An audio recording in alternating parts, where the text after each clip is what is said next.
Hello, how are you guys doing today? This is Brighton, and today we're going to talk about acne treatment. So, not really the topical avenue when it comes to acne treatment today. It's going to be more for the oral consumption. Not really treatments like, for example, Accutane, like a pill you take, but we're going to talk about like diet and supplementation wise when it comes to treating acne, complexion, just all around skincare. I feel like skin complexion, like routines, like anti-aging serums, things to help with acne prevention and stuff when it comes to topical solutions like, salicylic acid. I'm not going to dive into today because, that's a very mainstream thing that, I see videos all over about, and there's definitely a lot of information out there. But I feel like something that is overlooked is when it is diet. So I guess it's known, obviously, but it's a lot more important than you think. And I feel like it is kind of like the, make or break in certain scenarios.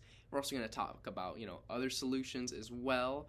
Maybe when it comes to like stress management, your sleep quality, exposure to, UV rays. That's very important as well, and how that can affect your acne and, just skin in general, your complexion. So, we'll take a little deep dive into that. Stress is bad, yes, of course. We all know this. It's what's going to cause, most of your problems in life, and that's pretty much why we do things, to get rid of stress, So, of course, it's going to lead to, premature skin aging, acne development, a ton of other things, endocrine imbalances, so yes, obviously. And then, it's going to disrupt your sleep quality, which will negatively affect your skin quality, your complexion, skin aging, how your mitochondria functions, I guess. So, you're just gonna age rapid, pretty much, in this way when you're more stressed. So that's a no-brainer in this scenario. Another one would be UV rays. So, like I said earlier, exposure to UV rays, I've noticed it's going to dry out your acne, so it's going to screw up your glands pretty much, I'm going to say.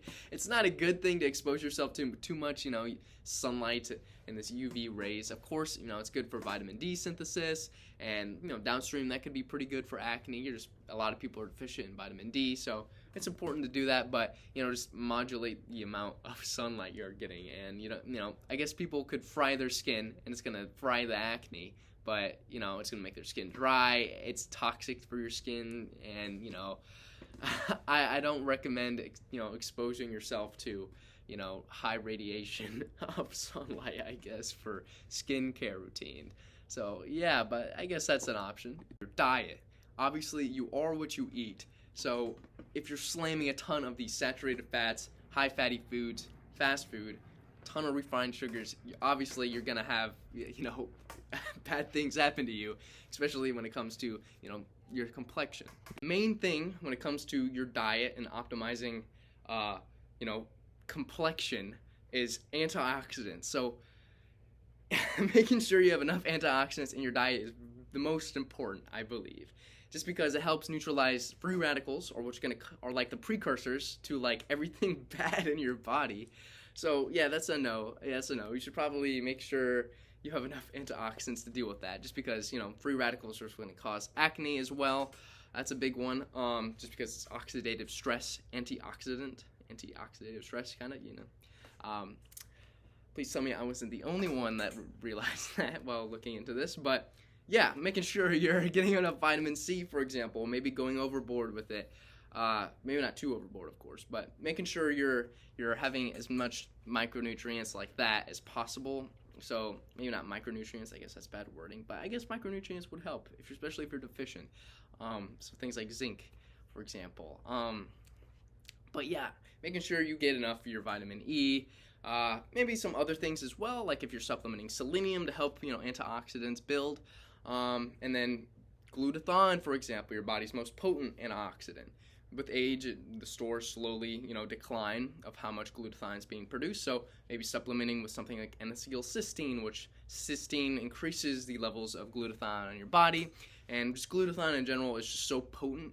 It's like, like just antioxidants, just properties. So, I feel like it's one of the best things you could have is just high glutathione, high antioxidant intake. It's very important. It's what detoxes your body pretty much. So, alpha lipoic acid too. the list goes on. There are many other things. I'll probably list, here and across the video, maybe in the description of many different things that are antioxidants or have antioxidant properties. But yeah, we won't get into like the endocrine side in this scenario. That's be a whole nother video of like how hormonal effects, like, maybe different treatments for acne that are hormonal rise, because there's so many different things when it comes to acne. It's not just like one base thing. It's not just the free radicals, of course.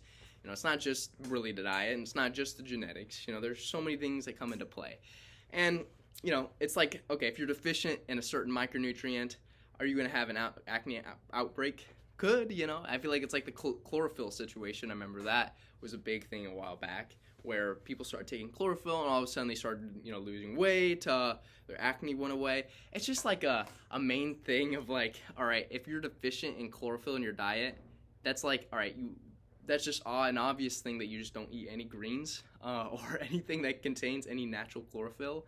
So then when you introduce a little bit of like chlorophyll into your diet, it's like your body like reacts, like hyper reacts to it, because it's like, oh my gosh, like look at this chlorophyll we haven't had.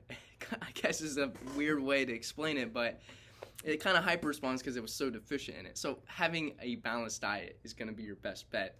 And yeah, obviously. So, there's so many different factors when it comes to acne, but I see like a very overlooked one would be, your antioxidant intake.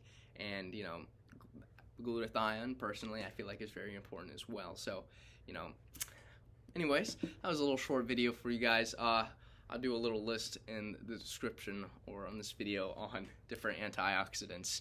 And yeah, if you have any questions, please leave a comment. I'm free for those comments. It helps the algorithm, and I'd like to hear some feedback. So yeah, anyways, thank you guys for watching, and I will see you guys later. Bye.